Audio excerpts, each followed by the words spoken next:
বিসমিল্লাহির রহমানির রহিম। অধ্যায় 24। গুনাহ দ্বারা ঈমানের ক্ষতি হয় এবং গুনাহে লিপ্ত থাকা অবস্থায় ঈমান থাকে না, অর্থাৎ ঈমানের পূর্ণতা থাকে না। আপনার একটি লাইক, কমেন্ট ও শেয়ার মৃত্যুর পরেও সওয়াব এনে দিতে থাকবে ইনশাআল্লাহ। হাদিস 106। হারমালাহ ইবনু ইয়াহইয়া ইবনু আব্দুল্লাহ ইবনু ইমরান আত-তুজিবি রহমতুল্লাহ আবু হুরায়রা রাদিয়াল্লাহু আনহু হতে বর্ণিত, রাসূলুল্লাহ সাল্লাল্লাহু আলাইহি ওয়াসাল্লাম বলেছেন, ব্যভিচারী ব্যক্তি ব্যভিচারে লিপ্ত থাকা অবস্থায় মুমিন থাকে না। চুরি করার সময় চোরও ঈমানদার থাকে না। মদ্যপায়ীও মদ্যপান করার সময় মুমিন থাকে না। ইবনু শিহাব রহমতুল্লাহ আবু হুরায়রা রাদিয়াল্লাহু আনহু অন্য সূত্রে এর সাথে এটাও বলেছেন, প্রকাশ্য দেবালোকে মূল্যবান সামগ্রী ছিনতাইকারী যখন ছিনতাই করতে থাকে তখন সে মুমিন থাকে না। দাতব্য 36। ইমাম নাবাবী বলেন, তত্ত্বনেশী আলিমগণ উক্ত হাদিস সম্বন্ধে বলেন, উল্লিখিত অপরাধ করার অবস্থায় পূর্ণ ঈমান থাকে না। কতগুলো প্রবাদ আছে, যেমন লোকটির জ্ঞান নেই, তার অর্থ হলো উপকারী জ্ঞান নেই। শান্তি নেই, প্রকৃত শান্তি পরকালে। আবু যার রাদিয়াল্লাহু আনহু হতে বর্ণিত যে লা ইলাহা ইল্লাল্লাহ বলবে সে জান্নাতে যাবে, যদিও সে জিনা, ব্যভিচার ও চুরি করে। আর উবাদাহ বিন সামিত রাদিয়াল্লাহু আনহু হতে বর্ণিত, সাহাবায়ে কিরাম আল্লাহর রসুলের হাতে বায়াত করেছেন যে তারা চুরি করবে না, ব্যভিচার করবে না, আর অন্য কোনো অপরাধ করবে না। রাসূলুল্লাহ সাল্লাল্লাহু আলাইহি সাল্লাম বলেন, যে ব্যক্তি বায়াত পূর্ণ করবে তার প্রতিদান আল্লাহ দিবেন। আর যদি অপরাধ করে বসে এবং দুনিয়াতে শাস্তি প্রাপ্ত হয় তবে তা কাফফারা হবে। আর দুনিয়াতে যদি শাস্তি না হয় তাহলে আখিরাতে আল্লাহর ইচ্ছা হলে শাস্তি দিতে পারেন, ক্ষমাও করতে পারেন। হাদিস 107। আব্দুল মালিক ইবনু শুআয়ব আবু লাইস ইবনু সাদ রহমতুল্লাহ আবু হুরায়রা রাদিয়াল্লাহু আনহু বলেন যে রাসূলুল্লাহ সাল্লাল্লাহু আলাইহি সাল্লাম বলেছেন, ব্যভিচারী ব্যভিচারে লিপ্ত হয় না। বাকি অংশ লুটতরাজের বর্ণনা সহ উপরোক্ত হাদিসের অনুরূপ, তবে এতে মূল্যবান সামগ্রীর কথাটি উল্লেখ নেই। ইবনু শিহাব বলেন, সাঈদ ইবনু মুসাইয়াব ও আবু সালামাহ ইবনু আব্দুর রহমান রহমতুল্লাহ আবু হুরায়রা রাদিয়াল্লাহু আনহু এর সূত্রে রাসূলুল্লাহ সাল্লাল্লাহু আলাইহি ওয়াসাল্লাম থেকে আবু বকর এই হাদিসের বর্ণনা করেছেন, তবে তিনি ছিনতাইয়ের কথা উল্লেখ করেননি। হাদিস 108। মুহাম্মদ ইবনু মিহরান আর রাজি রহমতুল্লাহ আবু হুরায়রা রাদিয়াল্লাহু আনহু থেকে উকাইলের হাদিসের অনুরূপ বর্ণনা করেছেন এবং ছিনতাইয়ের কথাও বর্ণনা করেছেন, কিন্তু তিনি মূল্যবান কথাটি বলেননি। হাদিস 109।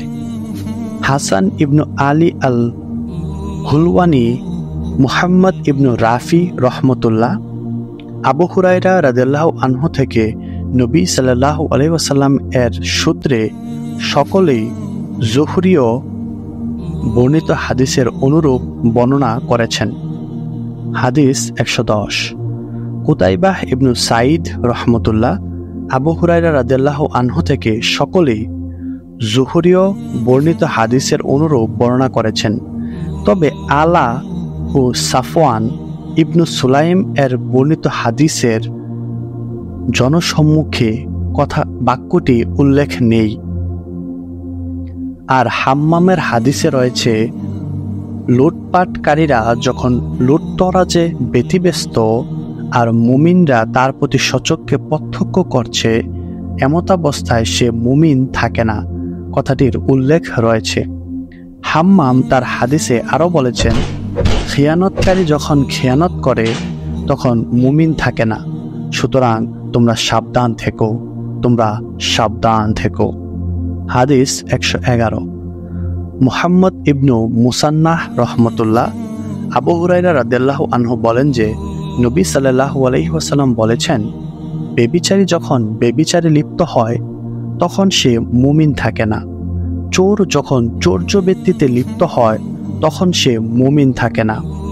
মদ্যপ ব্যক্তি যখন মদ্যপানে লিপ্ত হয় তখন সে মুমিন থাকে না। তবে এরপর আর তওবার দরজা খোলা থাকে।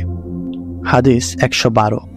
মুহাম্মদ ইবনু রাফি রহমতুল্লাহ মারফু সানাদে আবু হুরায়রা রাদিয়াল্লাহু আনহু থেকে বর্ণনা করেন, বেবিচারী বেবিচারে লিপ্ত।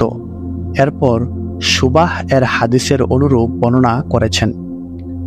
অধ্যায় 25, মুনাফিকের স্বভাব। হাদিস 113। আবু বকর ইবনু আবু শাইবা, ইবনু নুমায়ের ও জুহাইর ইবনু হারব রহমতুল্লাহ আবদুল্লাহ ইবনু আমর রাদিয়াল্লাহু আনহু থেকে বর্ণিত, তিনি বলেন, রাসূলুল্লাহ সাল্লাল্লাহু আলাইহি সাল্লাম বলেছেন, 4টি দোষ যার মধ্যে বিদ্যমান রয়েছে সে খাঁটি মুনাফিক, আর যার মধ্যে এই দোষগুলোর একটি বর্তমান রয়েছে তা ত্যাগ না করা পর্যন্ত তার মধ্যে মুনাফিকিত্ব একটি স্বভাব থেকে যায়। 1. যখন সে কথা বলে মিথ্যা বলে। 2. সন্ধি চুক্তি করলে বিশ্বাসঘাতকতা। 3.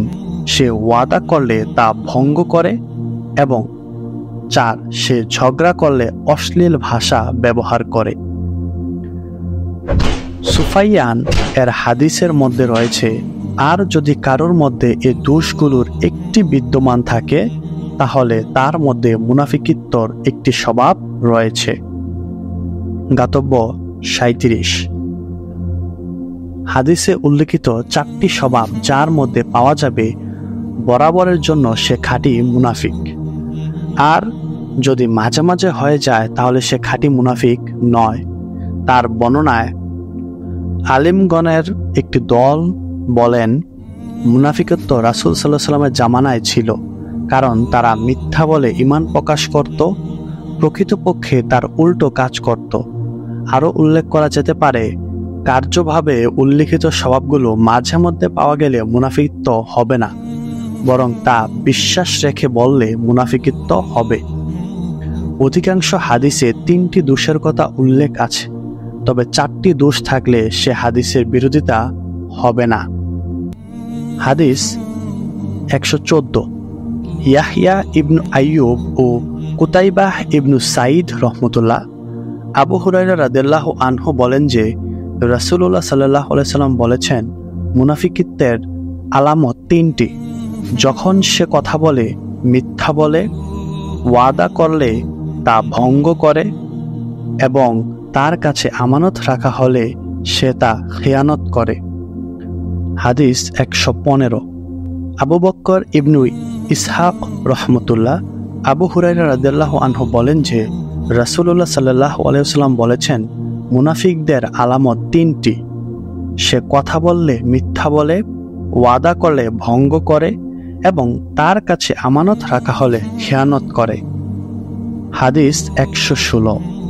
উকবা ইবনু মুকরাম আল আম্মি রহমতুল্লাহ তার উস্তাদ ইয়াহইয়া ইবনু মুহাম্মদ থেকে বর্ণনা করেন যে তিনি বলেন, আমি উপরোক্ত সানাদে ইবনু আব্দুর রহমান থেকে শুনেছি, তিনি বলেন, মুনাফিকের চিহ্ন 3টি। যদিও সে সওম পালন করে এবং সালাত আদায় করে এবং মনে করে সে মুসলিম। হাদিস 117। আবু নাসর আত-তাম্মাম ও আব্দুল আলা ইবনু হাম্মাদ রহমতুল্লাহ আবু হুরায়রা রাদিয়াল্লাহু আনহু থেকে ইয়াহইয়া ইবনু মুহাম্মদ রহমতুল্লাহ এর সূত্রে বর্ণিত, আলা রহমতুল্লাহ তার হাদিসের অনুরূপ বর্ণনা করেছেন। এতে উল্লেখ আছে, যদিও সে সাওম পালন করে, সালাত আদায় করে এবং মনে করে যে সে মুসলিম।